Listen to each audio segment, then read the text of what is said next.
All right, we are going to get started. Good morning, everybody. It's still morning. Welcome. This is the first subcommittee hearing of the year, Public Safety, Transportation, and the Environment. Welcome. And we are going to hear the budget for Maryland Tax Court, and Mr. Benson is our analyst, and we'll have him start.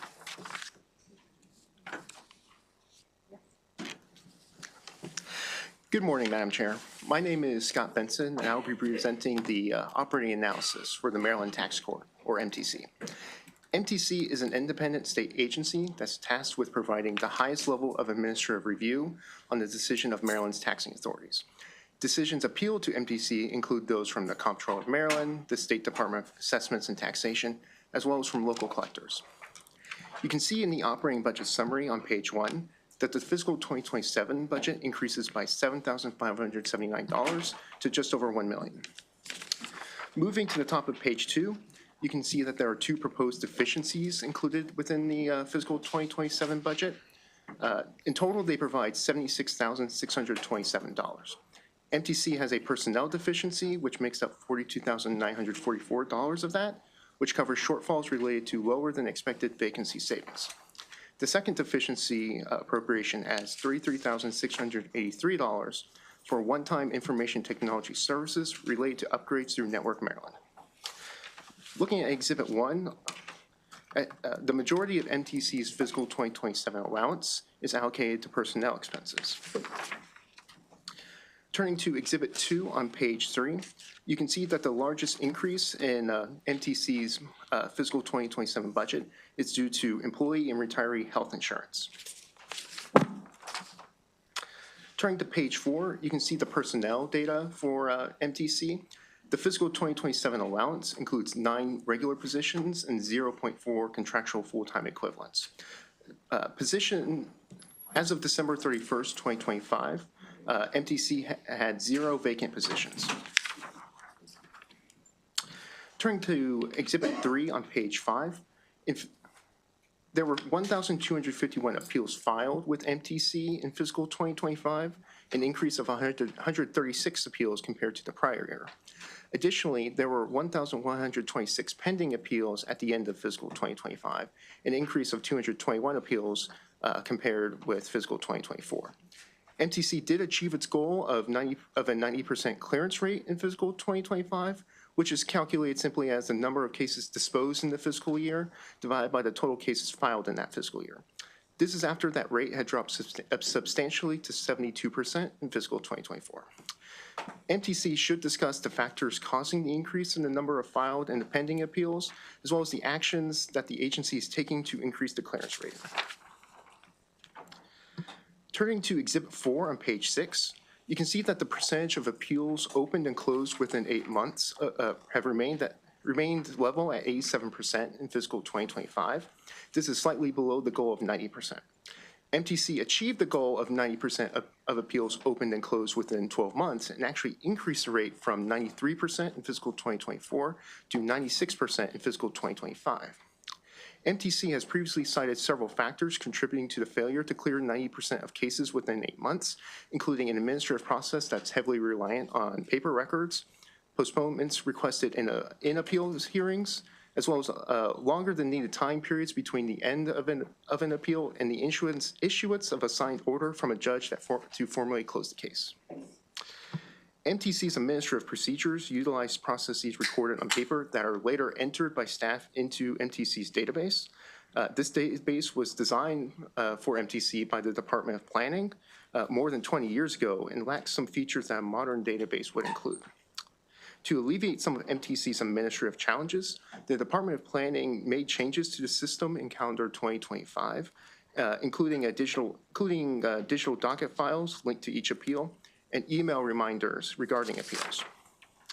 MTC had considered procuring a new system, but they ultimately decided against this approach as the agency is currently transitioning from having its IT services managed by the Department of Planning over to the Department of Information Technology.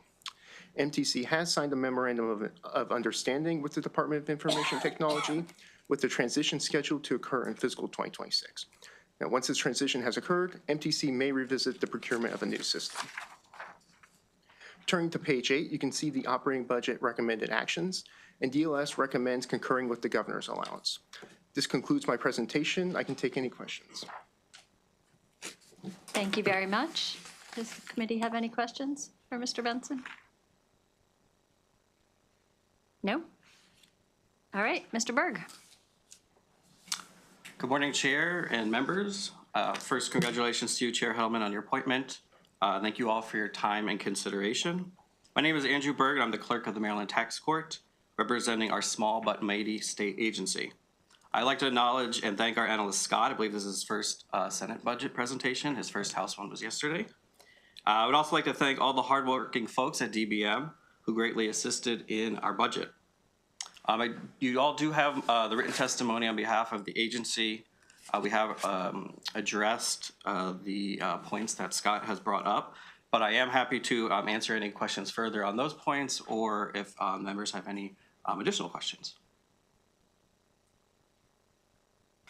Are there any questions? Senator Lewis-Young? Do you have any idea why there was such a significant increase in appeals between 2023 and then 24 and 25? I mean, we are an administrative appeal level, so especially for the real property assessments, they go through several appeals, one being with the supervisors of assessments of the local counties, and then the citizen property tax assessment appeals boards. So as those bodies, other state agencies, clear out, sort of their pending appeals, if you will, then they come to us. And so I think there were some staff changes, and obviously some of the smaller counties and whatnot are still backlogging after the pandemic. And so I think that's where most of the increases come from. Also, there have been some, sort of due to the pandemic, I would say more stark disagreements, especially in the real property assessments, between given market conditions.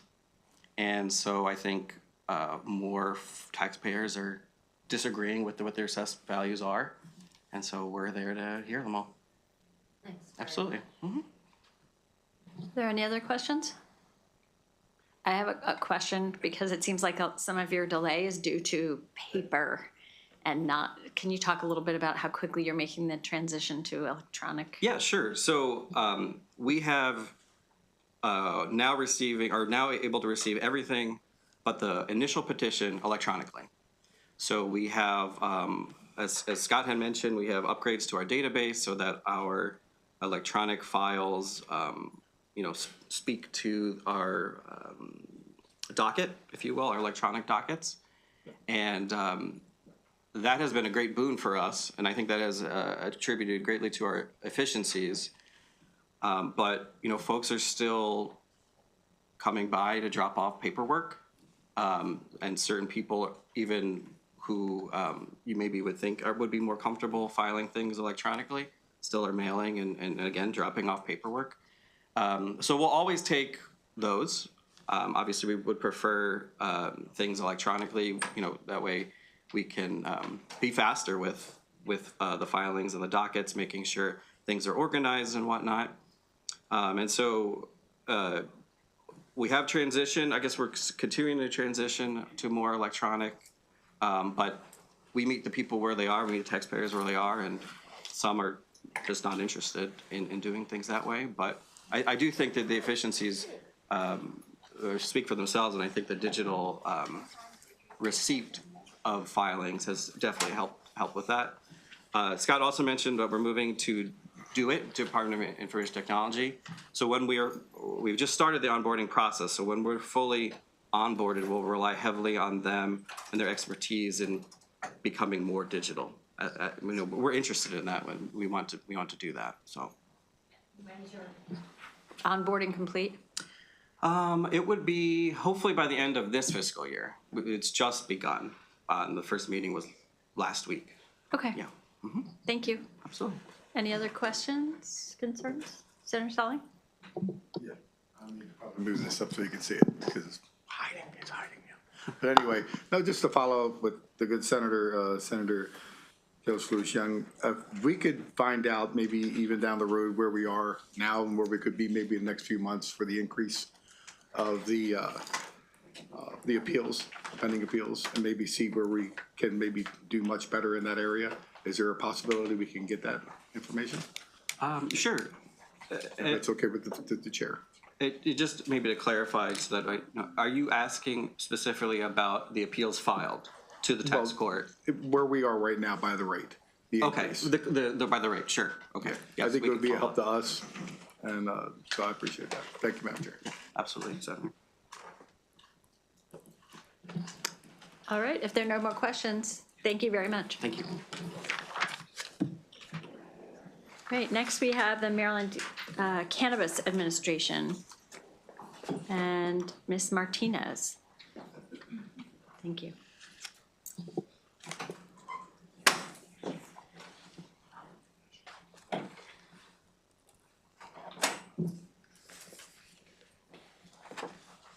Thank you, Madam Chair and members of the committee. My name is Victoria Martinez, and I'll be going over the Maryland Cannabis Administration budget analysis.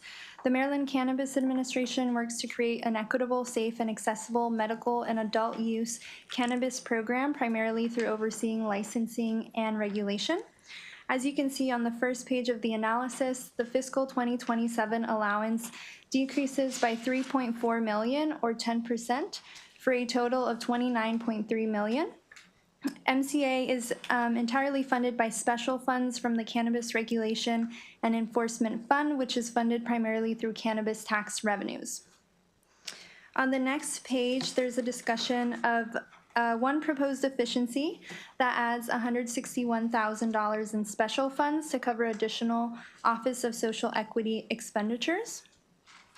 Turning to page 3, Exhibit 1 shows an overview of agency spending in the fiscal 2027 allowance. The majority of agency spending, about 50%, is for personnel, but there's also an additional 13% for cannabis enforcement and 10% for public health education. Exhibit 2, beginning on the next page, on page 4, shows the breakdown of the $3.4 million decrease in fiscal 2027. The largest change is a decrease of $5 million in one-time funds for the Cannabis Incubator Project.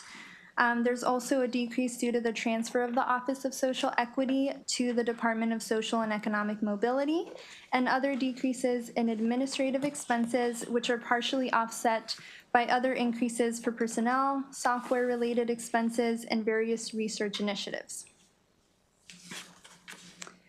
To discuss personnel, briefly, that's shown on page 6. In terms of personnel, there was no change in the number of regular positions, and MCA has a vacancy rate of 5.8% with 6 vacant positions. On page 7 begins the discussion of the first key observation. This provides an update on MCA's licensing activities. MCA issues 3 categories of licenses, including growers, processors, and dispensaries. Exhibit 3 on page 7 shows licenses issued by type, with a slight decrease in total licenses in fiscal 2025. In its first licensing round, which is only for social equity applicants, MCA awarded 205 conditional licenses, which would more than double the total number of current licenses. Conditional licenses have 18 months to become operational, and so they're due to become operational in calendar 2026. And in terms of a second licensing round, this can be held anytime beginning after May 1st, 2024, but a second licensing round has not yet been announced. The second key observation, beginning on page 9, discusses market trends in cannabis sales. Exhibit 4 on this page shows the total retail sales and average cost per gram of cannabis. Retail sales totaled $1.2 billion in 2025, which is a 7% increase over the prior year. And the average cost per gram of cannabis decreased to $8.57 in 2025. Exhibit 5 on the next page provides a breakdown of those market sales by product type, showing that most sales come from cannabis flower product, followed by concentrate and edible products. Exhibit 6 on page 11 shows monthly dispensary transactions for adult use and medical cannabis. So although adult use cannabis purchases continue to increase since legalization in July 2023, medical cannabis transactions continue to decrease. There's also a decrease in individuals registering as medical patients, which can be seen on Exhibit 7 on page 12. Moving on to key observation 3, beginning on page 13. This key observation provides an overview of cannabis tax revenues and distributions. A provision in the BRFA of last year increased the sales and use tax rate on cannabis from 9% to 12%, with revenues from the additional 3% tax distributed entirely to the general fund. And this tax increase provided an additional $6.7 million to the general fund in the first quarter of fiscal 2026.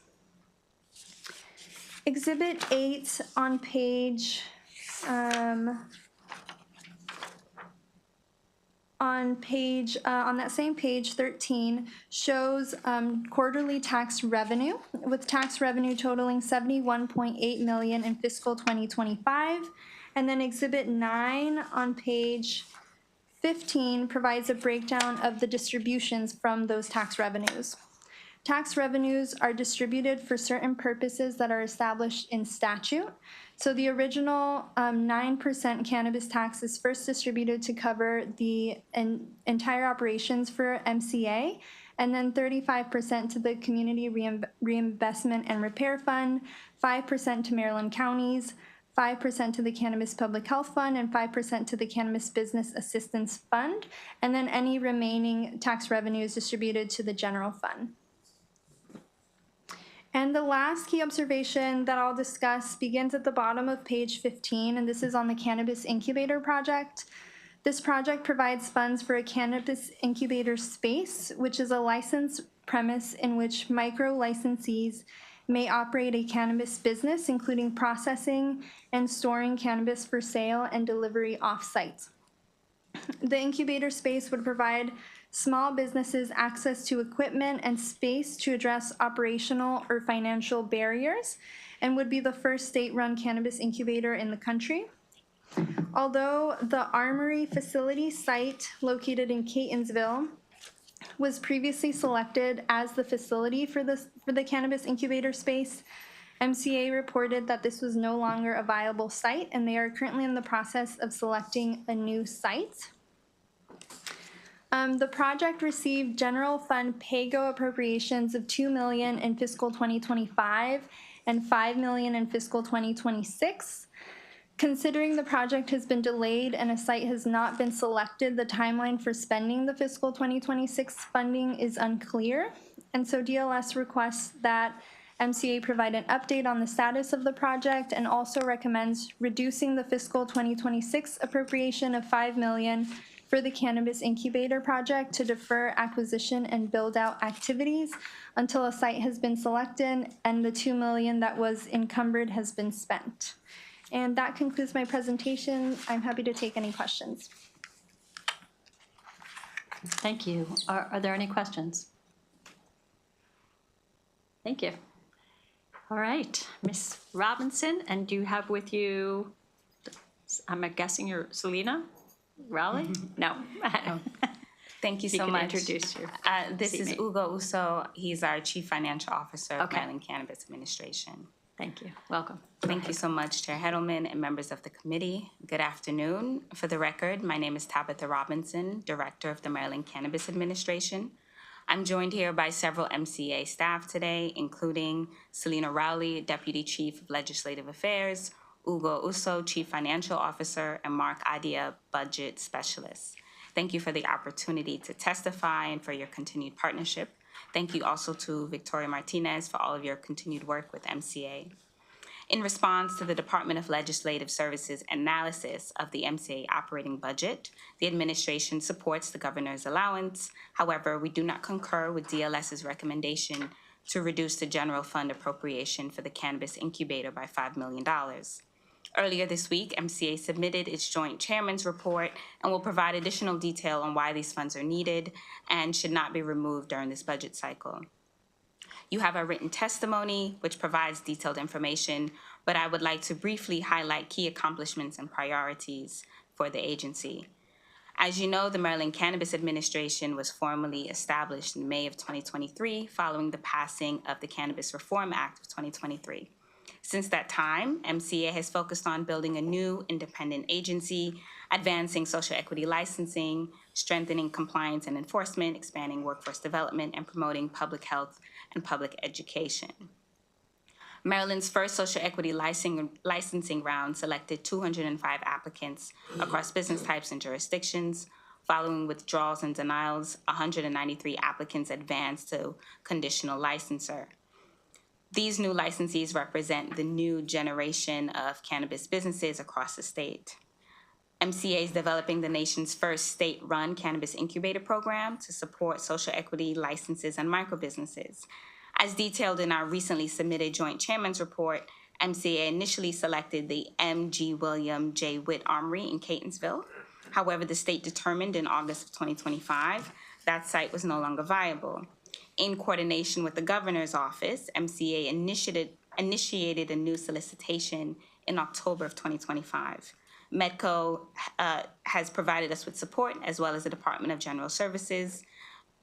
MCA has shortlisted 11 priority sites, which we are currently touring, and we're happy to provide an updated timeline regarding what's next.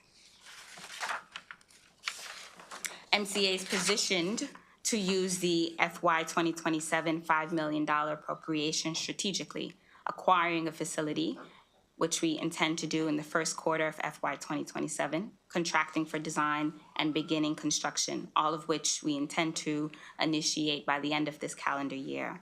This deliberate approach, incorporating lessons learned and issuing community buy-in, positions the incubator for long-term success. The agency regularly conducts inspections across growers, processors, dispensaries, and laboratories to ensure public safety and a level playing field for the industry. In 2025, we completed about 700 inspections across the state. On workforce development, MCA continues to expand the Cannabis Industry Workforce Development Program in partnership with the Department of Labor. This program provides free virtual and in-person training for retail, processing, and cultivation careers across Maryland. To date, over 1,200 participants have completed our courses across 7 counties in the state, and we are currently pursuing national accreditation for this educational program. Public education remains a priority for MCA.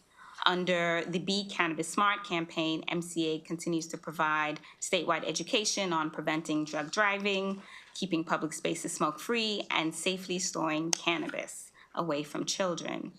These messages are delivered through digital, print, and broadcast platforms, including in the Spanish language. In August of 2025, MCA launched the Trusted Source campaign to help consumers properly identify licensed regulated shops. In FY 2027, the agency intends to launch a youth prevention campaign with the Department of Health. In closing, MCA is committed to ensuring Maryland's cannabis program is equitable, well-regulated, and centered on public health and safety. We appreciate the General Assembly's continued partnership as we strengthen the state's cannabis marketplace. Thank you for your time, and I'm happy to take any questions. Thank you very much.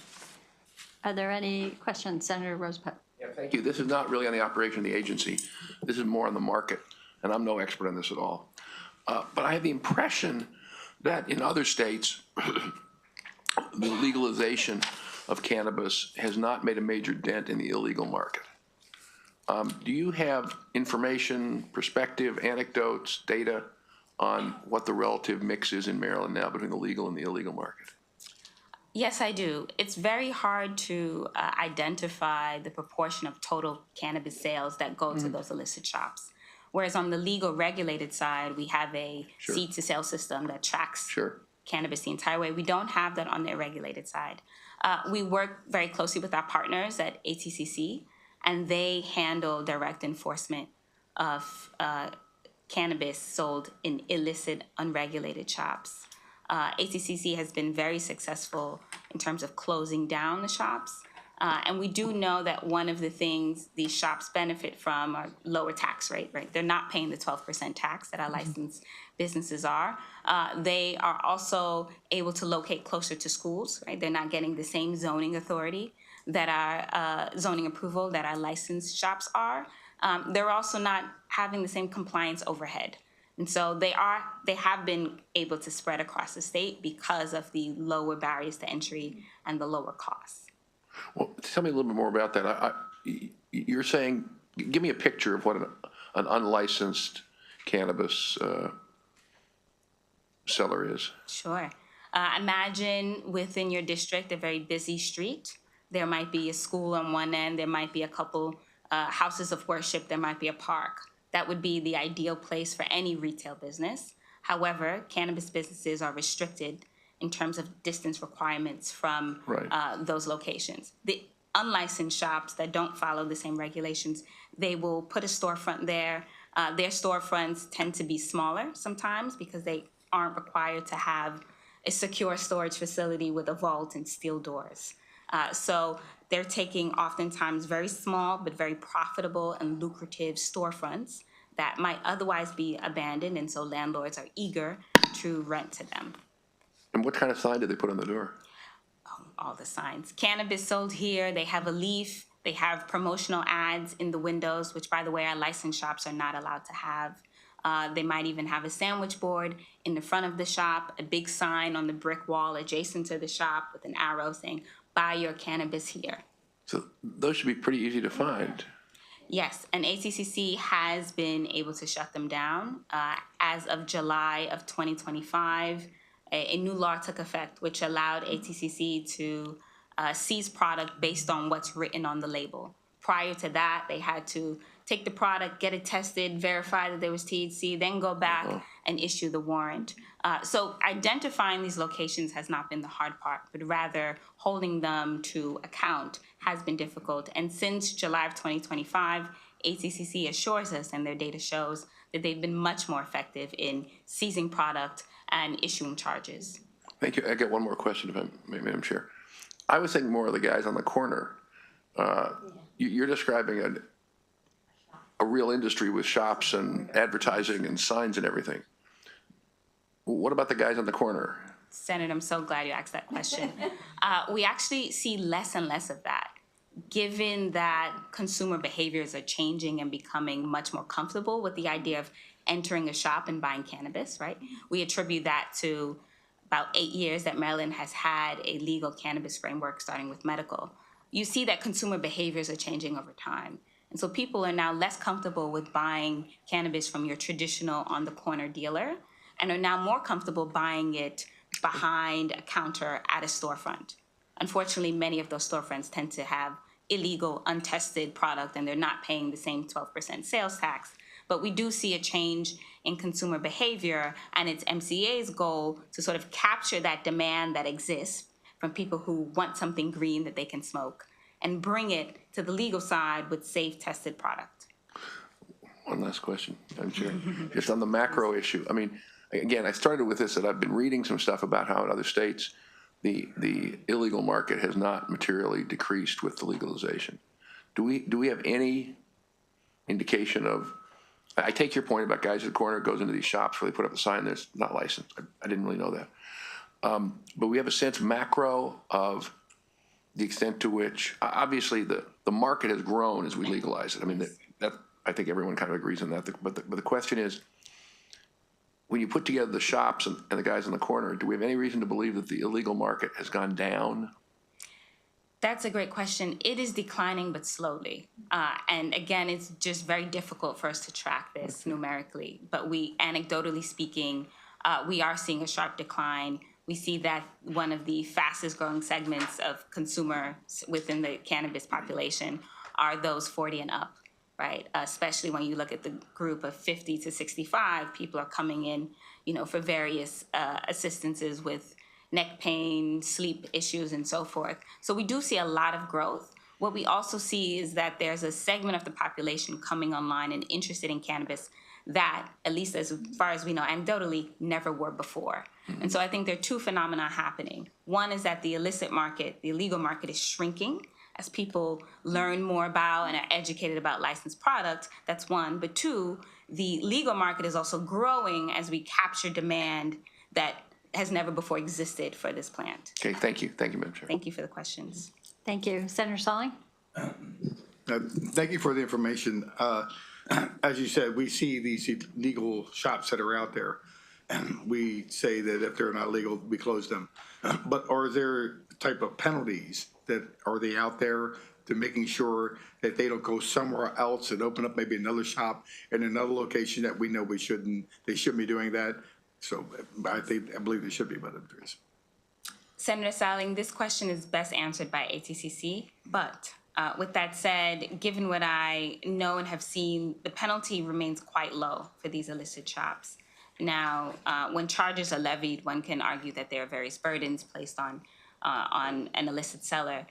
Right now, the monetary penalty under statute is $5,000, which, as you can imagine, for a lot of these businesses which are not paying the 12% tax, who are not having the same overhead costs, they don't have, steel doors, they don't have the same filtration system of air. $5,000 tends to not be a very high penalty in order to deter such behavior. No, I think it's important that we need to do something more with that, but I appreciate that. Thank you, Madam Chair. Thank you. Senator Lewis-Young? Thank you. I want to follow up a little bit about on your chart on page 11 that has adult use and medical use. I'm trying to decipher what percent of cannabis use in total is medical versus recreational, and how is that changing over time? Thank you, Senator Lewis-Young.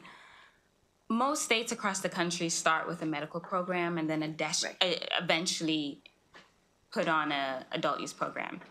What you also see in most states is that once adult use joins, medical sales take a huge plummet.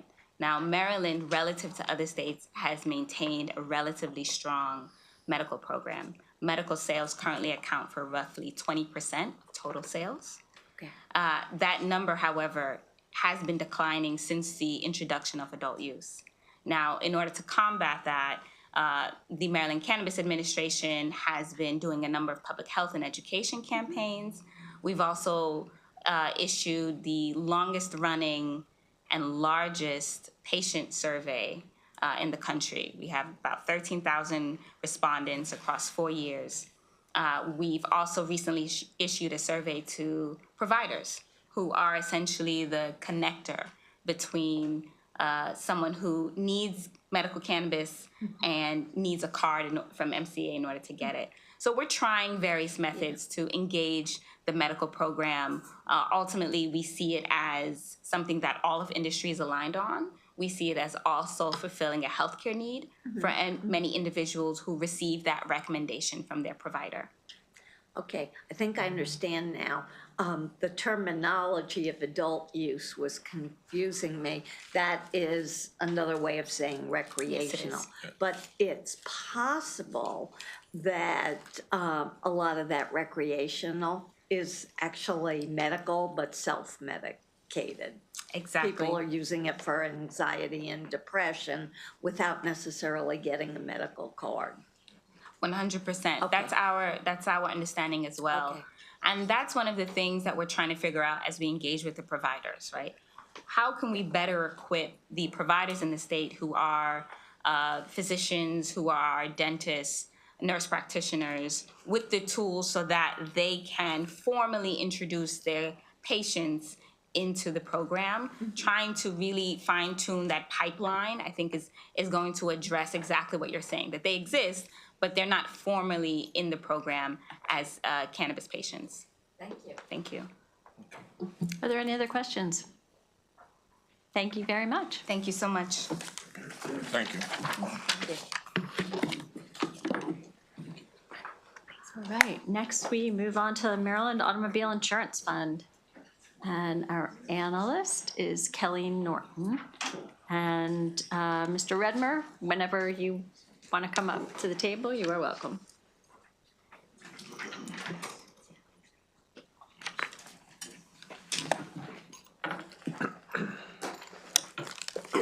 Thank you. Again, for the record, my name is Kelly Norton, and I will be presenting the operating budget analysis for the Maryland Automobile Insurance Fund. We're going to begin with page 1, which has the operating budget summary. The budget for calendar 2026 is projected to increase to $36.5 million, a 3.2% increase compared to calendar 2025. It should be noted that the actuals for calendar 2025 are not certified yet, and this is subject to change. Turning to page 2, we see Exhibit 1, which gives us a breakdown of what is causing the change between 2026 and 2025. In the insured division, the largest increase is salaries, increasing $650,000, followed by contractual services related to IT work, which increases $612,000. IT work is also the largest area of growth for the uninsured division, increasing $147,000. The uninsured division does not experience the same growth in salaries as the insured division because Maryland Auto will be shifting resources toward the needs of the insured division. On page 4 is Exhibit 2, showing the personnel changes at Maryland Auto. The insured division's positions decreased by 9.2% in calendar 2025 and is projected to decrease an additional 3.2% in calendar 2026. With a decrease in policies in force, Maryland Auto needs fewer staff in the division. The first key observation is on page 4 and covers policies, rates, and claims costs. On page 5, Exhibit 3 shows the policies issued from 2019 to 2026. You can see that after calendar 2024, there has been a steady decline in policies. Maryland Auto estimates gross written policies have decreased by 26% and policies in force by 29% in calendar 2025, and will continue to do so in calendar 2026. Exhibit 4 on page 6 shows the percentage of all payment plans at Maryland Auto. You can see that while finance payment plans make up the majority of plans chosen by customers, the use of the installment plan continues to grow since Maryland Auto lowered its down payment to 18% from the previous 20 to 25%. In calendar 2024, the installment plan accounts for 17.5% of payment plans and is expected to increase to 20% in calendar 2025. Exhibit 5 on page 8 shows Maryland Auto's rate adequacy across the state. This title is a bit of a misnomer because it actually shows inadequacy. This chart shows that as Maryland Auto has raised its rates, rate inadequacy has decreased across the state, decreasing from 19% in calendar 2024 to 6% in calendar 2025. Baltimore City, which has the highest inadequacy rate, also decreased from 35% to 23% over the same period. Maryland Auto would note that this can be contributed to not simply the raising of rates, but consumers shifting to liability policies requiring less payouts for claims related to physical damage, as well as operational efficiencies and overall cost reduction measures. Turning to page 9, there is Exhibit 6 showing the average claim costs. Costs have steadily increased since calendar 2021. The average property damage claim is approximately $4,200 in calendar 2025, a 0.6% increase from the previous year. The average bodily injury claim is approximately $12,000, an 11.5% increase from calendar 2024. Maryland Auto attributes the rise in bodily claims to an increase in medical bills presented for evaluation and settlement. Key observation 2 begins on page 10 and covers the insured financial reports and surplus history. Exhibit 7, that begins at the bottom of this page and carries over to page 11, shows the insured division's financial statement. It includes 2024 actuals, 2025's estimated closeout, and 2026 projections. Calendar 2024 had a higher than anticipated surplus at $3.5 million due to the higher than expected income and lower than expected claims. The insured division's revenue is driven by policy premiums, but as discussed earlier, there's a decrease in policies from calendar 2024 to calendar 2025, leading to an expected decrease in revenue. Maryland Auto estimates a net loss of $14.3 million in calendar 2025. This loss reflects a reduction in operating losses at 21.3% compared to calendar 2024. Due to the levying of a personal auto assessment in calendar 2025, the ending surplus is expected to increase from $3.5 million in calendar 2024 to $10.1 million in calendar 2025. Maryland Auto projects that there will be a significant decrease of 21.7% in premium revenue in calendar 2026, corresponding with the decrease in policies in force in calendar 2025.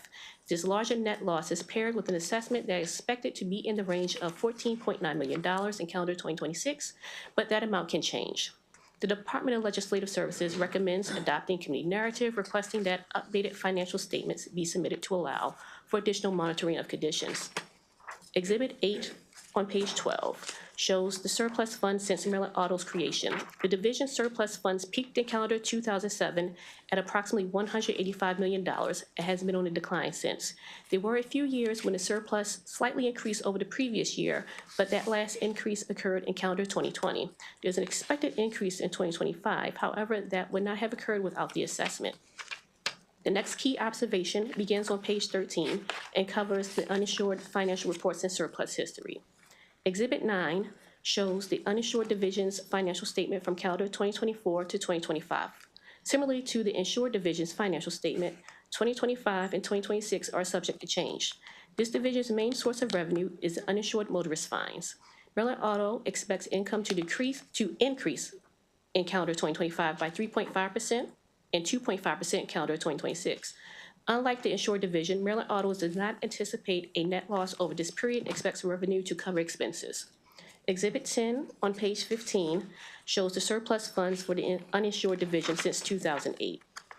Calendar 2024 ended with a surplus of a little more than $62,000. While small, it is a significant increase from the negative surplus of $1.4 million in calendar 2023. Maryland Auto expects the surplus to continue to grow with $1.6 million in 2025 and $3.6 million in calendar 2026. Exhibit 11 on page 16 shows the uninsured division's claims activity. Maryland Auto estimates that claim activity in all categories will decrease in calendar 2025 compared to the previous year. Claims settled experienced the largest decrease at 29%. The last key observation begins on page 16 and covers Maryland Auto's affordability index. Maryland Auto uses an affordability index in an effort to cap insurance costs for policyholders in specific lower median household income zip codes throughout the state. Maryland Auto applies the index to 47 zip codes, 30 of which Maryland Auto assigned territorial base rates higher than the statewide average. The affordability index is based on the methods established by the Federal Insurance Office, or FIO.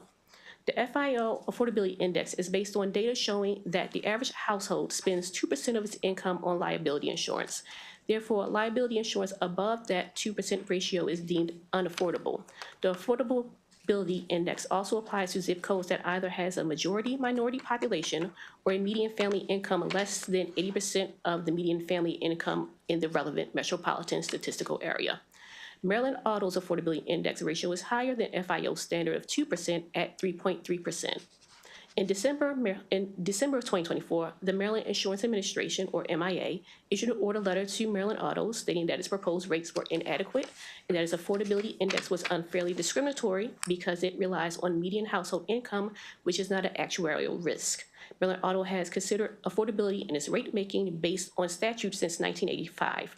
However, MIA believes that statute dictates that solvency takes precedence over affordability, noting that if Maryland Auto needs to issue an assessment on the private market, it is not in a position to charge below market insurance rates based on its affordability index. Maryland Auto disagrees and considers its ability to issue assessments to mean it cannot become insolvent. Therefore, affordability should always be part of its rate-setting methods. Chapter 395 of 2025 established a work group to look at the affordability of private passenger automobile insurance in the state. The work group discussed alternatives to Maryland Auto's affordability index. The work group endorsed Maryland Auto's suggestion to adjust the length of its policy terms from 12 to 6 months, believing that this change would reduce down payments and encourage participation in the private market through more frequent comparison shopping. Maryland Auto does not yet have a timeline for implementing the 6-month policy term, but is exploring a pilot program in the next 18 months. Maryland Auto also suggested an economic relief program for policyholders who meet specific income requirements. This program will require legislation because it's not consistent with current rate-making statutes. The work group recommended the further study of this proposal, as well as a low-cost auto insurance program to determine what is feasible and how to implement and fund said program. The recommendations are on page 19. The first recommendation is a request for financial statements for the insured and uninsured divisions. The second recommendation is for a report for the insured division regarding its premiums, expenditures, and policy information. And that concludes my presentation. Thank you. Thank you very much. Are there any questions for Ms. Norton? Okay, thank you.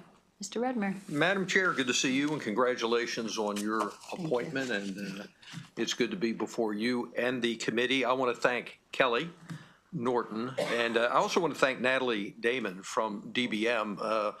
Both were new to Maryland Auto, and as you can see, there was a very accurate and thorough review of us, and we especially appreciate the time that both of them spent in trying to actually learn what we do, because we are certainly a unique animal.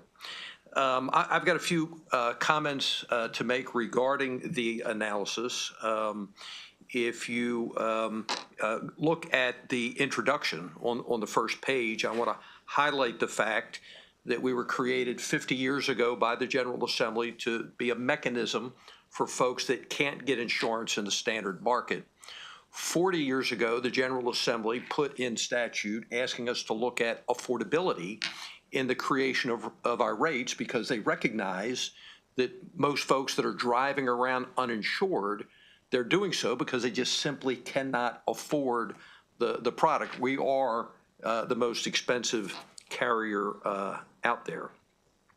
I also want to highlight, as the insurer of last resort, we cannot offer you insurance unless you've either been canceled by your current carrier, or if you're shopping and you've been turned down by two, well, then you can come to us. But we can't go out and generate revenue. We get what is left over from the rest of the market. And I will point out, and you know this, that we're not state funded. We are funded by insurance premiums and the assessment when we trigger one. To best tell our story, if you go to Exhibit 3 in Kelly's package, this tells the story that, again, we get what's left over. So when I arrived in May of 2020, and look at that on the sheet. If you recall, May of 2020, we were in, I thought was the end of the pandemic, but no, we were in the beginning of the pandemic. And if you think back then, the state was closed, nobody was driving, and if you're not driving, you're not hitting things. So the amount of money that we paid out in claims dropped significantly, but more importantly, the rest of the market, they stopped paying claims too.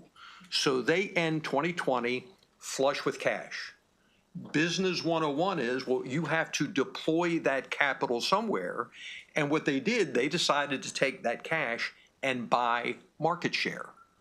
So they reduced their premiums a little bit, but more importantly, they liberalized their underwriting. They started selling people insurance that they would have never sold insurance to a year or two before, because they wanted to capture market share. So you can see from the time I arrived in May of 2020 through the middle of 2021, our policyholder count dropped each and every month. Because again, we can't go out and solicit, we get what's left over, and there was not much left over. So our policyholder count dropped each and every month till 2021. Then what happened? The state opened back up, people were driving, and if you're driving anywhere at all, you recognize people are driving faster and crazier than they ever had before. So 2021, the demolition derby was back on again, and people started hitting things, and the rest of the market saw significant claim increases. They started to hemorrhage money. They had significant historic losses around the country. So what they do, they overreact, they jack up their premiums, but more importantly for us is they tightened up their underwriting. They stopped, you didn't see Geico commercials in 21 and 22 and 23 like you did previously. They didn't want your business. They needed to fix their losses. And you can see that our policyholder count more than doubled over that 18-month period. And then over those 18 months, then the carriers started to fix their losses, and then they turned the marketing spigot back on again. Now they're writing more business. They're liberalizing their underwriting a little bit more, so they're able to increase their market share. So our policyholder count drops continuously to today. So, this exhibit really tells our story. If you go to page 7 and you look at the discussion about rate adequacy, I just want to point out what that means. Rate adequacy means we have to collect enough money in premiums and investment income to pay all of our claims and all of our operating expenses. Now, the folks that we insure, more than half of them have reasonable driving records. They're with us because of previous financial challenges. They've got financial troubles, and the rest of the market doesn't want them. So we cannot charge enough for everybody else to be rate adequate in these areas, as you've read in the presentation. But it's something that we take seriously. So we've got a multi-pronged approach to becoming closer to rate adequacy. We've identified operational initiatives. We're looking at regulatory initiatives, and finally, statutory initiatives that we can take to get closer to rate adequacy without raising rates in low-income communities. On page 11, it talks about the assessment. The assessment that we triggered that we had in 2025 equaled about $3 per every $1,000 of premium. So if your carrier passed it along, not all did, but if they did, and you had a $2,000 premium, your premium is now $2,006, $6 increase on $3,000. I can tell you that assessments are paid in almost every state of the union to do what we do. And I'll point out that the contrast between our $3 assessment per thousand compared to the new health insurance surcharge just announced of $27, I think our $3 is a great deal. If you go to page 16 and you look at the conversation about affordability and the Insurance Administration's order that we become rate adequate. So we already in Maryland pay some of the highest insurance rates in the state. And if you look at what you pay and you come to Maryland Auto, you pay more. So we pay some of the highest rates, in the country. For us to be fully adequate, taking into consideration our affordability index, we would have to raise rates in low-income communities between 30 and 53%. Now, that's just for minimum limits of liability coverage. We have to raise rates 30 to 53%. Now, let me tell you, those folks that get the 53% to 30%, they're not going to State Farm. They're not going to Progressive, because if they could, they'd already be there. They're going to drive around uninsured. And let me tell you what that means to all of us. If you go home and you look at your auto insurance policy, you'll see that we all pay for uninsured motorist coverage. If we get hit by an uninsured driver, it's our insurance that pays the claim. So we all pay for that, and we pay on average $60 or $70 a year. In DC, where they don't look at affordability, the uninsured rate is approximately double ours. They pay twice as much. So my point of view is that $60 or $70 difference, that is a tangible value that we provide every driver in the state, regardless of who your insurance carrier happens to be. So with that, Madam Chair, members of the committee, again, we appreciate the hard work that's taken place. We concur. We don't concur, we surrender.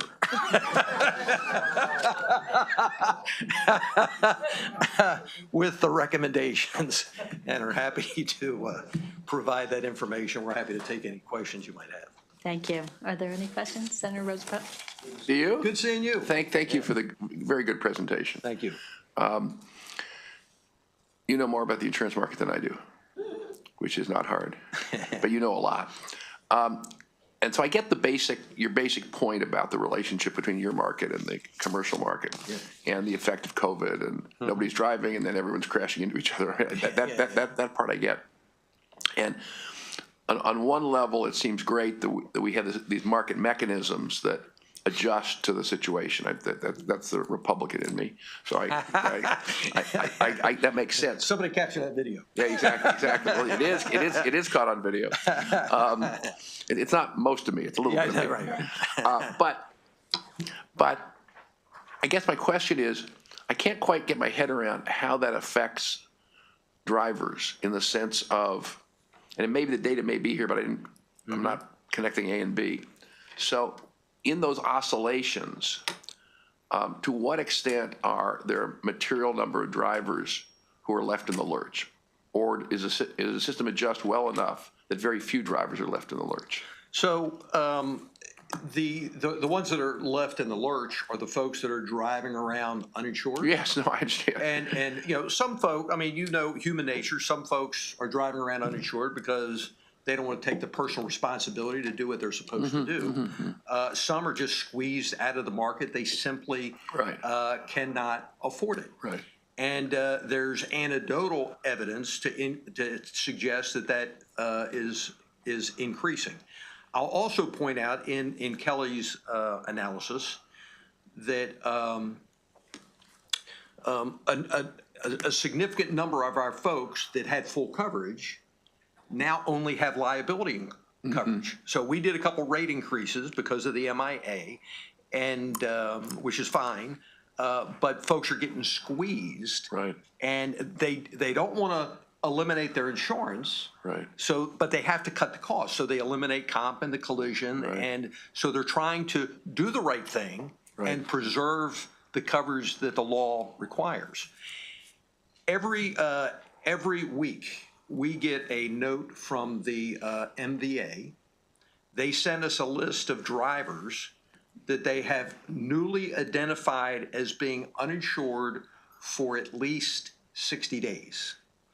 And we take that list and we send them. Totally uninsured, including liability. But yes, completely uninsured. And we send them a letter that reminds them that the law requires that they have insurance. And we suggest they go back to their previous carrier, try to get it. If you can't, come to us, we'll help. The number of folks that were identified as being uninsured, it was over like 60,000 people last year, a 20% increase over the previous year. Now, you know, part of that could be because they're getting better data than they have before. But at the end of and you know, not all these folks are permanently uninsured. It could be I sold my car. And I was tardy in getting my tags returned, but not 68,000 worth. Right. So, you know, the anecdotal information is we're seeing an increase in the number of uninsured drivers. And, you know, my perspective is if we have to raise rates 30 to 50% in low-income communities, that number is going to skyrocket. Because, again, they're not going to Geico, they're not going to Progressive, they're going to drive around uninsured. So what you're saying is that, in fact, there are a whole bunch of folks left in the lurch. Oh, absolutely, sure. So what should we do about it? Well, Kelly alluded to the fact that there was a work group on affordability. There's a couple of recommendations, but most of the recommendations are for further studies. So that's sort of my impression. That's why I'm asking you. Yeah, pardon me?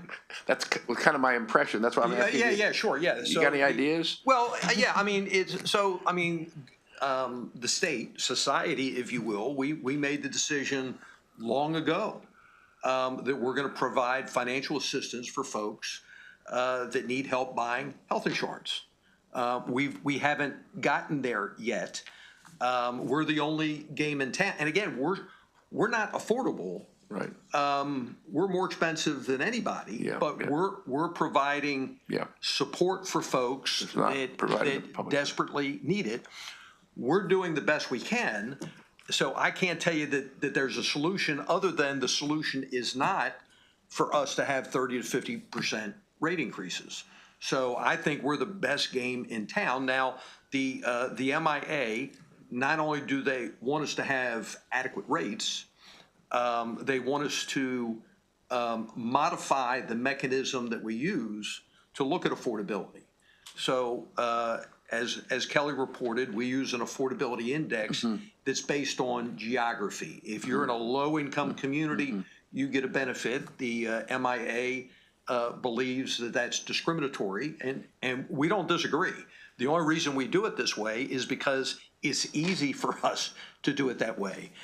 They want us to do something that is based on the individual policyholder, and we're hard at work trying to do that. We're hoping to be able to leverage the platform that DHS is building. I think it's MD Think. Oh, yeah. Yeah, we're hoping to leverage that for the purpose of verifying eligibility and those kinds of things, but we're not there yet. Gotcha. Okay, thank you. Thank you. Senator Lewis Young. I'm going to bring up a topic we've discussed before. Do I Animal, win money if I guess? animal-related vehicle Sure. accidents. Yeah. So, just for those people observing this, Maryland is in the top 10 ranking in the country for animal-related vehicle accidents. Average accident costs about $8,000, and I think the last I looked at it, it was total cost about $20 million a year. So we know that those costs are being passed on to ratepayers, whether or not it was their fault or not. So my understanding is that Senator Bailey has crafted a bill to not allow insurance providers to pass the costs of animal-related accidents on to consumers. How would that affect your financials, should that pass? Well, I can tell you that if you look at the folks that we insure and where they live, it really wouldn't move the needle because we disproportionately insure folks in Baltimore City and urban areas. Okay. So that's not going to be a huge lift. Around the state, it would and again, I'm giving you my personal opinion, not my Maryland Auto opinion. Okay. But rates are created in two ways. Number one is the territory in which you live, and the second one is based on your own characteristics, how old you are, how you drive, et cetera. So if you eliminated the ability to increase premiums based on an animal collision, well, that would benefit those individuals personally. However, the cost of the claim is going to get built into the territorial rating that everybody will share in, as they do now. Yeah, two biggest counties for these accidents are Howard and Frederick. Really? Yeah. Yeah, it's an issue. There's not too much for us, but certainly there's a lot of claims getting stretched. Thank you. I have two questions for you. One is, you had just mentioned that you are kind of digging in with MD Think to look at moving away from your affordability index. Correct. What's your timeline for that?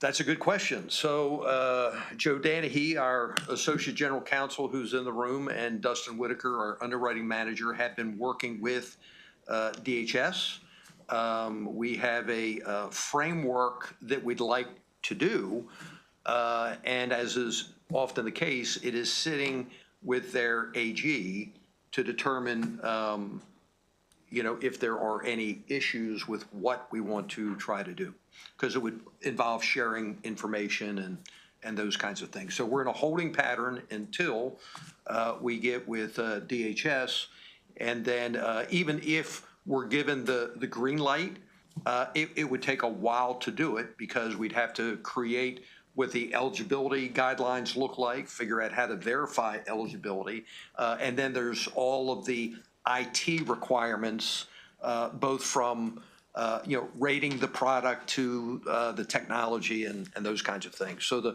the build out would take a while. Okay, I think that's something I'd be interested in looking at long-term. Okay, good. Short-term. Yeah. And second is the JCR, which I have not had a chance to go through. You said that in terms of this balance between affordability and solvency, that there was recommendations for further study. Is Yes. that for you, for MIA? No, the MIA, I believe, has a bill that would require a study for low-cost insurance plans. So there are different low-cost plans around the state, and there's going to be a bill in to do that study. There might be a couple more nuggets in there, but I don't recall. Okay, great. Senator Rosebud? What does low-cost plan mean in this context? Well, it's so the objective is how do you, from an affordability perspective, get folks insured? Sure. Now you could do it like with a subsidy or something like that. The low cost plans, they vary around the country, but an example is that for a certain percentage of the population, you can buy a policy that has lower minimum limits. So something like that. There's at least one or two plans out there that provide no liability insurance at all, which makes no sense to me. It's all. You're saying these are models around the country? There are a few options around the country. Yeah. Okay, you said around the state, but I don't think. Oh, no, I'm sorry, around the country. Okay, thank you, Mr. Yeah, sorry about that. Any other questions? All right. All right, thank you. Thank you very much. All right, we will move to our final agency of the day, which is the Office of the Correctional Ombudsman. And we have Josh Weinstock, our analyst, and would ask Ms. Briley Wilson and other folks. I know this is actually the first agency that we have public witnesses for, too. So, Josh, Mr. Weinstock, thank you. Thank you, Madam Chair. Good afternoon. My name is Josh Weinstock with the Department of Legislative Services, and today I'll be presenting the fiscal 2027 budget for the Office of the Correctional Ombudsman, or OCO. OCO is an independent oversight entity responsible for conducting investigations and reviews of operations within the Department of Public Safety and Correctional Services, or DPSCS, and the Department of Juvenile Services, or DJJ. OCO is a newer agency. It was established through Chapter 836 of 2024, effective July 1st, 2024. OCO has the authority to refer investigations for criminal charges if it uncovers illegal acts. The agency currently has two units: the Adult Oversight Responsibility Unit, which is responsible for overseeing and investigating the well-being of adults under DPSCS jurisdiction and custody. The second unit is the Juvenile Justice Monitoring Unit, or JJM, which was previously budgeted under the Office of the Attorney General and conducts similar oversight and investigations for children under DJJ custody. The fiscal 2027 budget is just under $2.2 million, which is an increase of about $302,000, or 16%, from the fiscal 26 working appropriation. Special funds from the Performance Incentive Grant Fund support OCO operations. The Budget Reconciliation and Financing Act of 2025 authorizes the use of up to $1 million from the Performance Incentive Grant Fund for OCO operations each year, beginning in fiscal 2026. The fund is administered by the Justice Reinvestment Oversight Board, subject to the authority of the Executive Director of the Governor's Office of Crime Prevention and Policy. Exhibit 1 on page 2 shows the breakdown of overall agency spending.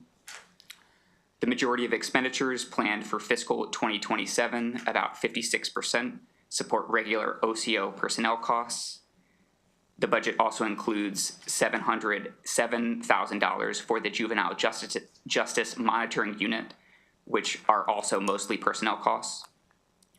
The budget also includes $65,000 for contractual payments to support the Correctional Ombudsman Advisory Board, which is mandated in the statute that established OCO. OCO is required to have a 12-member advisory board, and currently 11 of those members have been appointed. Exhibit 2 on page 3 shows the fiscal 2027 proposed budget changes. The fiscal 27 budget proposes an increase of about $303,000. Personnel costs make up about 75% of the budget increase from last year to this year, about $226,000. Other increases include contractual personnel costs to support the advisory board and other increases in cost allocations. Moving on to personnel on page 3. The number of regular positions remains the same at 13 from the fiscal 26 working appropriation to the fiscal 27 allowance. The fiscal 27 allowance adds 1 contractual position. Personnel costs mostly include administrative and program management roles. As of December 31st, 2025, OCO reported 3 vacancies, which they are actively hiring to fill. The agency has indicated its 3 vacancies include an intake specialist and 2 assistant ombudsman roles who are responsible for investigations of correctional facilities. On the bottom of page 4, one key observation in this analysis relates to getting OCO up and running with information technology and managing for results measures. OCO has been working to establish a website which is required by statute. The website will post reports published by OCO and allow individuals to submit complaints for investigations. OCO is also in the process of obtaining a case management system which would allow the agency to better respond to complaints, improve its ability to track trends and analyze data to identify legal or policy violations. As of December 2025, the case management system is in the procurement process.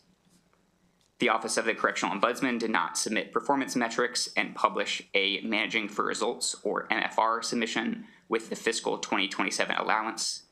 MFR performance measures, including key goals and objectives, are a primary tool for the Department of Budget and Management and the legislature to monitor how well an agency is achieving its mission. DLS recommends adopting committee narrative, requesting a report with detailed agency objectives and performance measures by July 1st, 2026. The recommended actions can be found on page 6. That concludes my presentation. Thank you. Thank you. Are there any questions? Senator Rosebud. I don't really understand the special fund piece of their budget. I can read the words, but I don't really know what it is. What is the source of the money? So I believe that comes from the Performance Incentive Grant Fund. So that, Which, go ahead. which is savings from the Justice Reinvestment Act. And so is that a permanent source of money? Yes, I believe so. I see. Okay, thank you. That answers my question. Any other questions? All right. Ms. Briley Wilson, good to see you. Good to see you as well. Dear Ms. Briley Wilson, June 29th, 2025. Thank you for seeing us, hearing us, and valuing us enough to take action. You are a hero. This letter I just shared came from an incarcerated individual after OCO, the Office of the Correctional Ombudsman, spent several days in the Department of Public Safety and Correctional Services facility providing effective oversight and facilitating change. The incarcerated individual, appreciating the impact of our office, presented this letter of thanks to us. It speaks to the importance of the Maryland Office of the Correctional Ombudsman, OCO, and the work that we do for incarcerated adults and adjudicated and detained youth, your constituents in the state. Thank you, Madam Chair. Good morning, and members of the committee. I am Yvonne Briley Wilson, the first correctional ombudsman for the state of Maryland. Thank you for allowing OCO the opportunity to appear before you today in consideration of our budget and providing the occasion to address and clarify any questions and concerns. Thank you, Mr. Weinstock, for your analysis. I am joined here today by Adam Cummings, the OCO Executive Administrator, as well as other OCO leadership and staff and community partners. We would like to provide a brief update to some of OCO's initiatives and outcomes which have been successfully initiated as a result of the fiscal 2026 allowance and as a relatively new agency. OCO was officially established boots on the ground in October 2024. The process began with the hiring of me as the Correctional Ombudsman and the transferring of the Juvenile Justice Monitoring Unit under the supervision and authority of OCO. The agency has often drawn an analogy of the work to a tree with two branches, correctional and juvenile oversight. While the branches are different, the structure symbolizes unity and a shared purpose while maintaining distinct functions between the two visions of oversight. The shared objective include observations, reflections, our philosophical evolution towards a common goal, and most importantly, our team approach to effective oversight. OCO remains steadfast in the mission and mandate with transparency, accountability, and impartiality, ensuring that incarcerated adults and detained or adjudicated youth are treated fairly, with dignity, humanity, and respect, working to improve the Department of Public Safety, DPSCS, Department of Public Safety and Correctional Services, DPSCS, and the Department of Juvenile Services, DJS, while striving to reduce recidivism, improve opportunities, and increase public safety upon the return of those behind the wall to the community. OCO emphasizes the importance of collaboration among the agencies we oversee, the individuals in the care and custody of the staff working within the facilities. We also value the strength of our community partnerships and prioritize the reduction of recidivism and the safety of all Maryland residents. Over the last year, OCO has effectively utilized funding to support, among other tasks, the hiring of staff, boots on the ground, both in DPSCS and DJS facilities, building the advisory board, determining methods of maintaining confidentiality with OCO and incarcerated individuals as we are mandated, and developing processes, all while attempting to address complaints and provide oversight. Since appearing before you last year, OCO has successfully onboarded a Deputy Ombudsman of Correctional Oversight, 2 Assistant Ombudsmen for Correctional Oversight. Both of those are recent additions, one of whom was promoted from the intake specialist position, and the second who is a formerly justice-involved individual. On the juvenile side, we have promoted a former juvenile monitor to the Deputy Ombudsman for Juvenile Oversight, JJMU, and we have sustained a former senior monitor as a senior assistant ombudsman and hired an associate assistant ombudsman on the juvenile side with lived experience as well.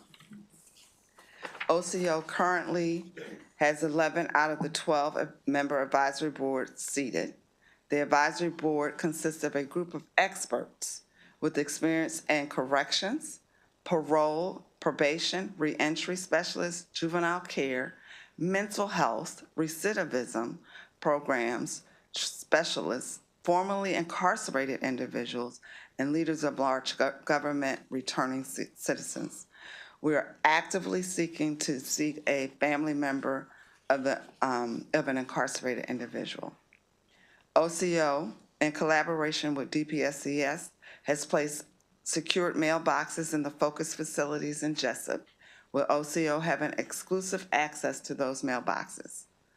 DPS staff have no access. Similarly, to remain consistent with the mandate of creating opportunities for confidential communications, OCO is currently experiencing a pilot program utilizing the VioPath tablets at the DPS Dorsey Run facility. OCO hopes to slowly expand this method of communication, releasing facility by facility, expanding first in the Jessup region.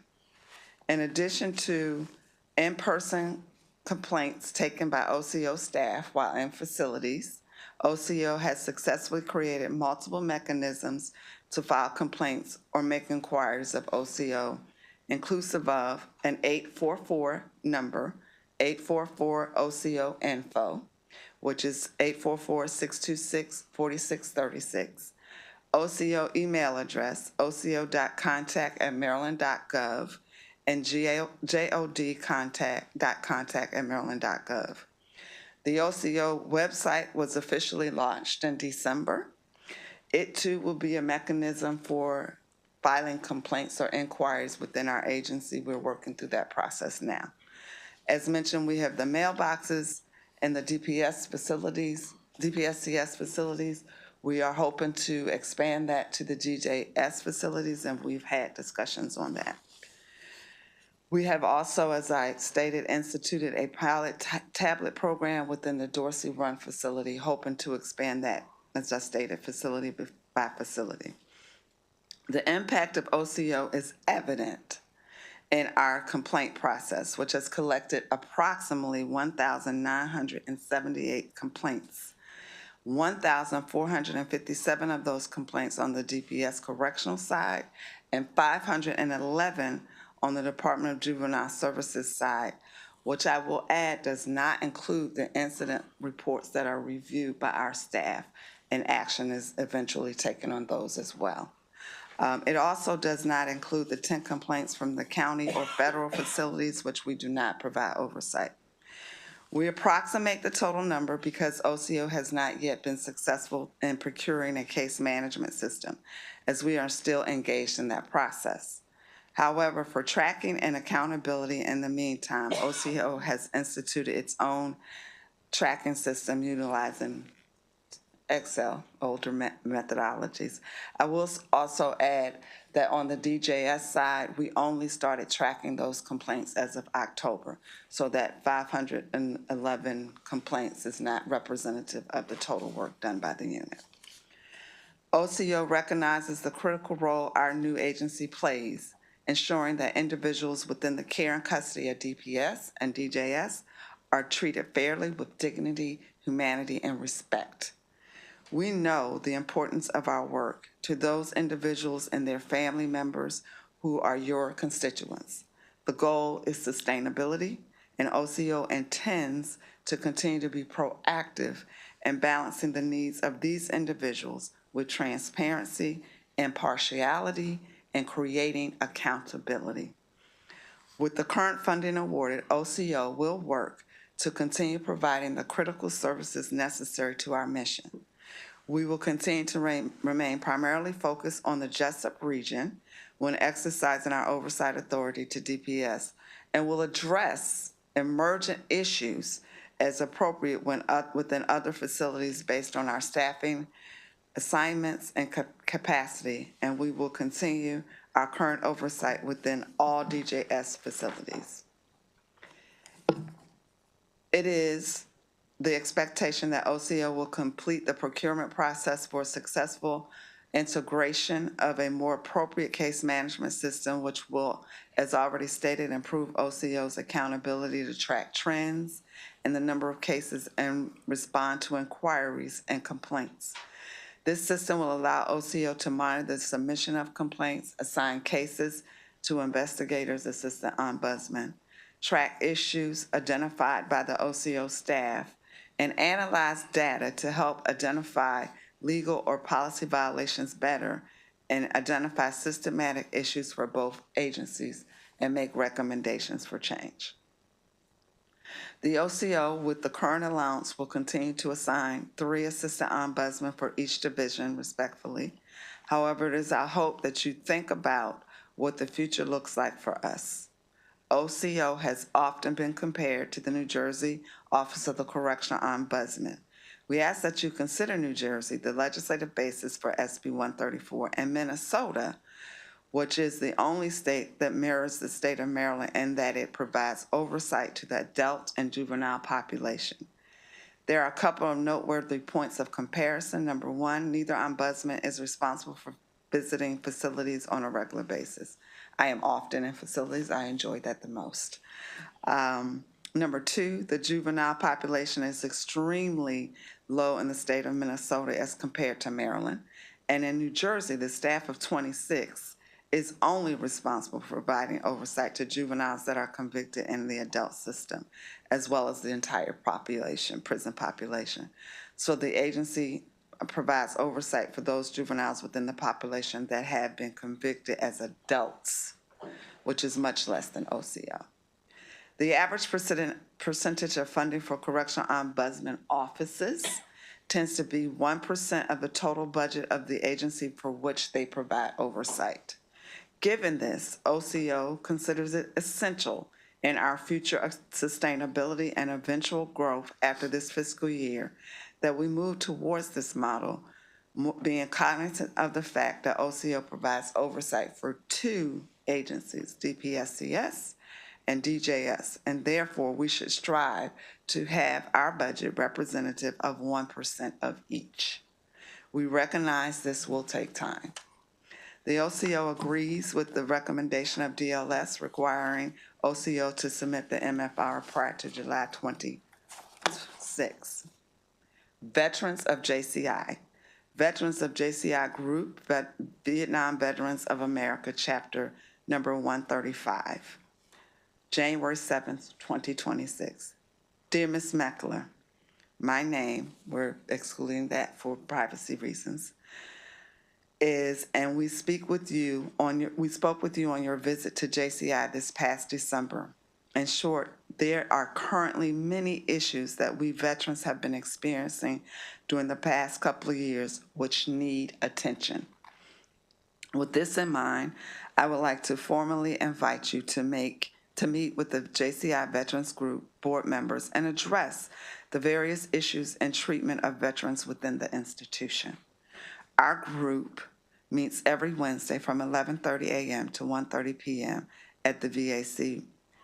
Whenever it is convenient for you, please contact us to schedule a date to meet with us for a special board meeting.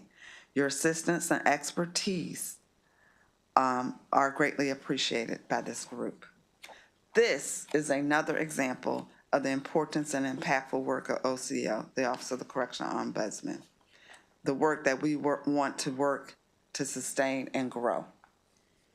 Maryland has a unique opportunity. The collaboration between DPSCS, OCO, and DJS can become a torch bearer in correctional oversight with proper investments and partnership. OCO has already become an intricate part of the Maryland justice system, which is necessary to sustain and grow. Thank you for your time and consideration. We welcome your questions. Thank you very much. Thank you. Senator Solly? Thank you. Thank you for all the information. We had the opportunity, the good Senator Rosapep and I were able to visit the Jessup women's and men facilities. And we had a great opportunity to meet not just with the wardens, with some of the workers and some of the prisoners over there. And so just having that opportunity and just be able to talk to them and see the, I guess, what's going on there, I thought was a really good opportunity to find out maybe what more we could do to help out in those areas. Saying that, I'd like to have the opportunity offline to have a sit down and talk to you for maybe about 15 to 20 minutes about an incident that happened at the North Branch Correction Institute. There was a death there years ago. It was a constituent of mine. And they have been trying to get, the mother has been trying to get some answers. So just leaving it at that, if I had the opportunity maybe to just brief you with some of the things that were brought to my attention. I would love to have that opportunity to sit down and talk with you. I know it's a priority to you to find out exactly maybe what happened or maybe what we could do to maybe give a mom a little peace of mind and heart. And then at the same time, if there was something more that we could do to help out maybe the situation, help out the institute, or help out the parent, I think it would be a good thing. So I want to thank you for this opportunity just to talk with you. Maybe we could set up a time so we can have that moment and sit in my office and have a cup of coffee. We would absolutely welcome and appreciate the opportunity. Thank you very much. Thank you, Madam Chair. Thank you. Senator Rosa-Pup? Thank you. You made reference earlier in your testimony to numbers of complaints. Yes, I did. What are the profiles of the complaints? So, thank you for that question. Yeah. So the biggest portion of complaints we receive, I'm going to speak to the Department of Public Safety correctional side, and so we are in our Excel spreadsheet. That's why Adam is here, because he's the Excel expert. The largest number of complaints come from medical issues, which we have created a process for addressing those with Centurion directly. And then the next largest amount of complaints come from staff-related issues. And so we also address those as well. We can definitely follow up and provide you with a full breakdown if you want that. But those are the largest two areas on the adult side. On the juvenile side, there are issues related to medical as well, living conditions, which they obviously exist on both sides as well, but that's a large portion of what we uncover. Providing young people with basic living items, rodent and infestations. So that's just kind of an example of some of the things we have addressed. On the medical side, for the adult facilities, is it lack of access to care or what? So that's a great question. There are a variety of issues that we have uncovered. Part of it is access sometimes. Part of it is responsiveness.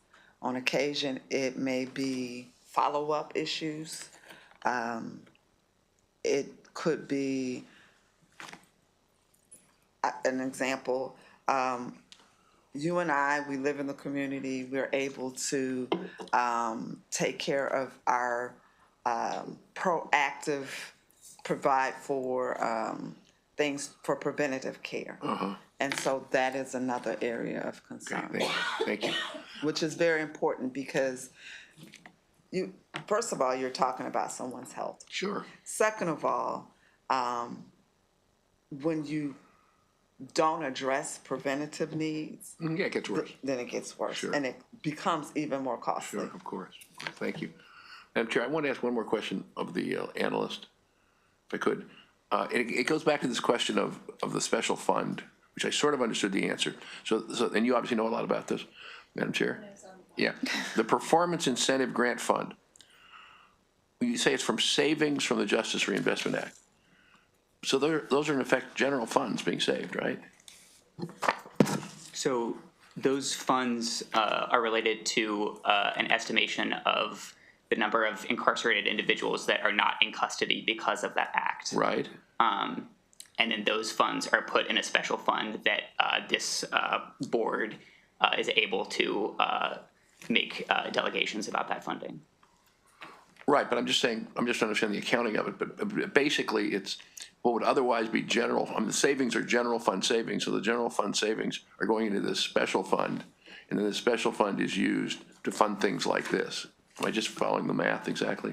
More or less. Gotcha. And do we have any idea why the office is sort of half and half special fund and half general fund at this point, as opposed to 35-25 or 75 or 100 to 0? Like why it's being funded by special funds?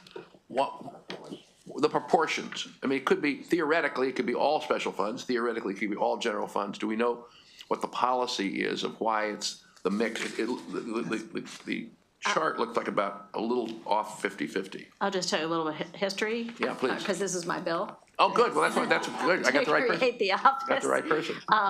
So we had to scrounge around to find some funds to get it kickstarted, and Mm-hmm. that was a fund that we identified through GoCap, the performance, and then on top, the additional funding is general funds on top of that. So it started with the special funds, and I'm assuming that the administration wanted to supplement, and so they found money in the general fund to add and expand the budget. I mean, it looks a little the reverse. I mean, 2025 was much bigger in general fund than special fund. Well, 2 years ago. So it started with $1 million out of the performance. But before 2024, Yeah, I see. when we first, I see. I understand. Okay, that's fine. I don't have the in front of me. Okay, thank you. But we can also, I mean, GoCap will be before us. Yeah, yeah, So we can that's fine. talk about it there. Thanks. Thank you. I have a question. Because these guys went, and then I was appointed chair, and there was a site visit with JPR that I got to go on, I think just a week after the subcommittee went. And there have been some disturbing things in the news lately. Absolutely. So I'm wondering kind of what your protocol is when there are homicides behind bars. So we are notified, we have worked out an agreement where we are notified, or I should say we should be notified from DPSCS in real time with the notification that goes to their leadership. There have been some challenges there. We seem to be improving right now. And there's been a change in the IID leadership, so I don't know if that has impacted that process, but we do have a protocol in place for that. And my follow-up is a different issue, but regarding the medical issues that arise. And you said that you have kind of now a direct line with Centurion. Can you talk a little bit more about that? Absolutely. So initially, there's been some leadership changes with Centurion. And to kind of give a little bit of history, when I started, it was just me going to the facilities. When Adam came on board as the executive administrator, though not in his role, I am proud of our small but mighty team. We have been very intentional in our hiring, and this is a passion for the people that work for this office. So Adam has often accompanied me into facilities, all hours of the night, on weekends. It's, whenever we have to go, we go, and that has continued with the new Deputy Ombudsman for Correctional Oversight.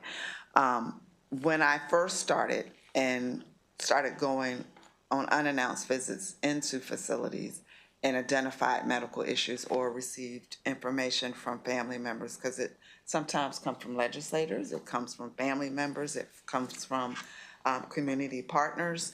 When I first started doing that, there was someone in leadership that, and I have to say the secretary herself facilitated us meeting and developing a partnership. And it went amazing. And then there were changes in leadership. And we most recently had to reestablish what it looks like to address those issues. I also want to add to that when we are in facilities and we leave, we do a debrief. And so a lot of times, if we come across a medical issue, especially if it's one that needs immediate care, we're able to have those conversations and have those matters addressed. Okay, thank you. Any other questions? All right, thank you very much. Thank you for your time. We do have some letters. I don't know, we had some individuals that asked to submit letters that were unable to do so, so I don't know if you are able to receive Sure, we those can or take not. them. We can definitely take them. And we have some members of the public who have signed up to testify. So how about you come, are there just 2 chairs there? Okay, maybe come up in pairs as I call you. And apologies if I butcher your name. But Michelle Coadio and Anita Weist? Anita was gonna do it on Zoom, but I guess they didn't have that capability. Okay, She's in Eastern Shore. okay. How about Stephen Stoyer? No? From Major? Stephen is not going to be able to attend. He submitted written testimony. Okay. And Serena Lau?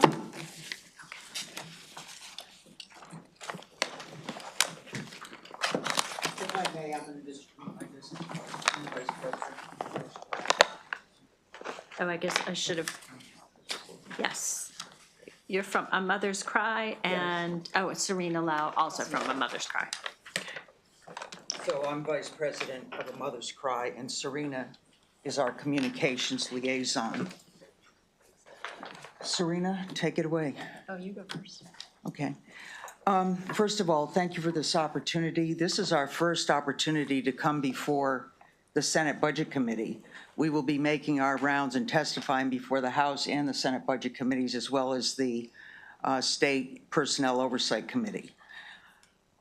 I was raised thinking about money, but more than that, I'm thinking about how the money is spent and effectively what we get. The reason that we're supporting the ombudsman and really pushing for the kind of staffing and support financially that they need is because, as Yvonne said, I think right now they get about $2 million, which is about 1% of the DPSCS budget. They're not given a budget, they're not given a percentage of the juvenile justice department. So what that means is they don't have enough resources to do all of the things that they need to do. I can tell you that we called on them in a couple of cases and they were responsive. While we have developed a relationship with the commissioners and we asked for the commissioners' assistance, they went part way. But it was because of the correctional ombudsman that they were able to go further and resolve the case. So we're here to support the boots on the ground, the oversight that they provide. I can tell you, without having had them to copy or to engage with, we would not have got the results for these incarcerated individuals that we have here today. And one of the mothers is there. So typically, people that are going through issues, we're focused on prison improvement, the facility conditions, but also the appropriate staffing, whether it's medical, psychological, or the correctional officers. And we'll give you more about that in our letter roadmap to you later. But I'll let Serena say some things. She's our communications liaison. Thank you. You're welcome. Hi, good afternoon. Thanks for this opportunity to testify. Also from A Mother's Cry, we support lots of mothers throughout the state of Maryland. We just had a support group a couple of weeks ago where we had representation from almost every county in Maryland. We get contacted by mothers and family members almost every week, sharing their horror stories of their adult children in the system. And I'm also personally impacted with a loved one who spent 37 years in Maryland prisons. And I can say that one of the hardest parts of having a loved one who's incarcerated is the lack of access and not being able to call them up whenever you're worried about them. And so not hearing from them for a day is enough to trigger that immense worry. And so to have the OCO be able to have boots on the ground, eyes on the situation day to day, and we get emails from them at 11 p.m. on weekends. That's how responsive they are. They're a small team, but a very strong team that truly cares about creating a better system for incarcerated individuals. But they only have so much capacity, which is why we wanted to be here to support as much funding as possible for this small but mighty office. And thank you, Chair Hedelman, for sponsoring this bill that established the office that really should have been established a long time ago, given the behemoth of a system that has established a culture that is not conducive to rehabilitation.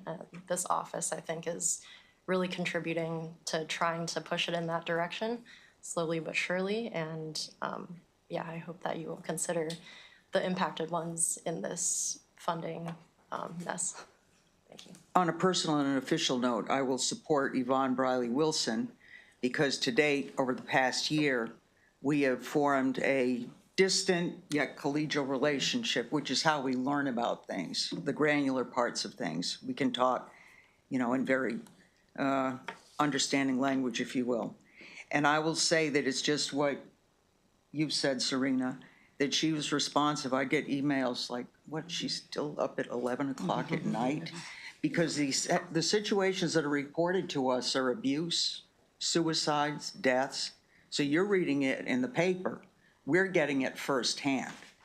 So I just have to applaud her and her team. I will say that, while we're waiting for the reports and things, I will say that we give her a pass because she has pretty much been doing this single-handedly in 2025 just to build the staff and then also to inherit the juvenile justice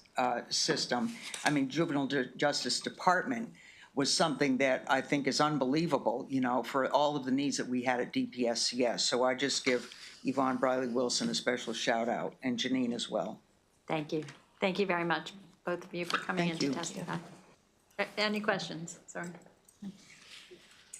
I have a question. I'm not sure who it's for, but, I'm hearing complaints from some of my constituents about family members that have been detained by ICE and they don't know where they are and they can't contact them and they don't have any kind of updated information. Does this department have any ability? It's a federal No. system.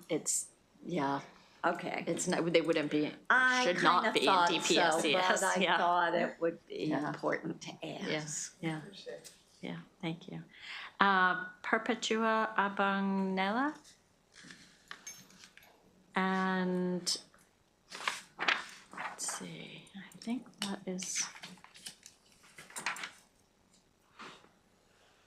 I think that's it, although. I sit beside Perpetua just for moral support. Sure, of course.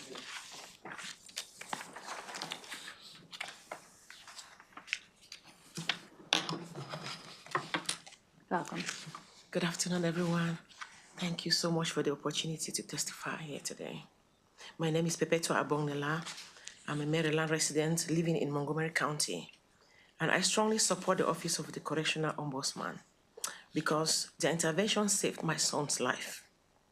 My son, Funiba Abongnela, who just turned 27 today, today's his birthday, an African-American male who was incarcerated at the age of 20.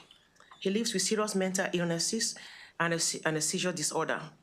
From December 17, 2024 to November 28, 2025, Funiba experienced severe abuse, neglect, and assault while incarcerated.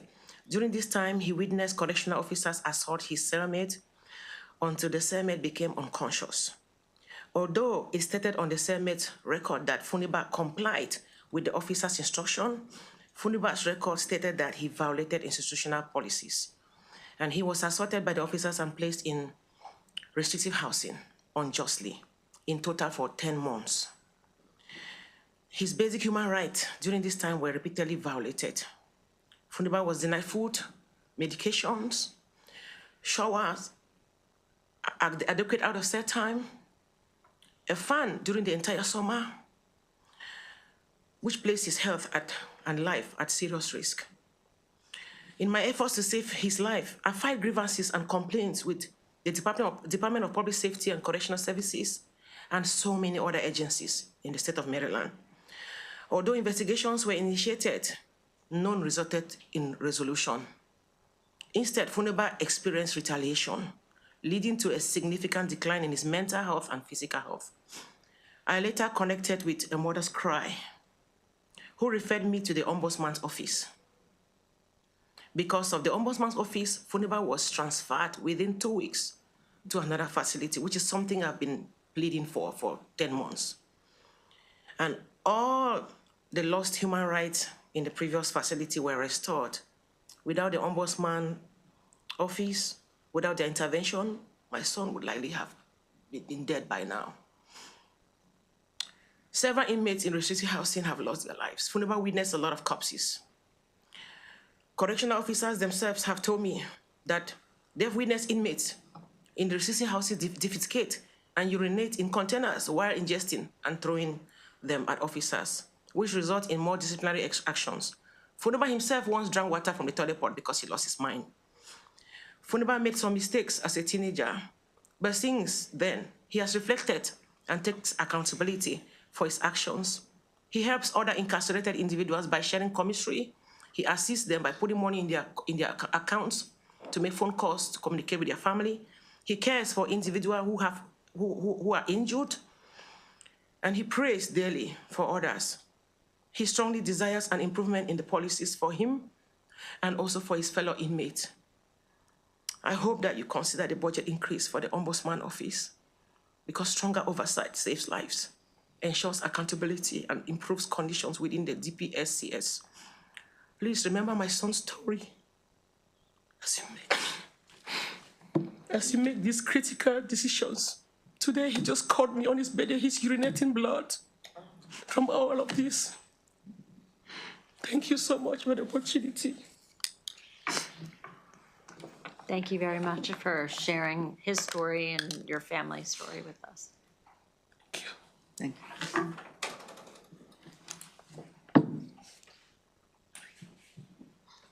I don't have anyone else signed up to testify, but if there's anyone who came here who, with the intention of testifying or signed up and I don't have it, please raise your hand. Okay. All right. I think our hearing is concluded. Thank you very much for being here today and for sharing your experiences with us. This concludes the hearing.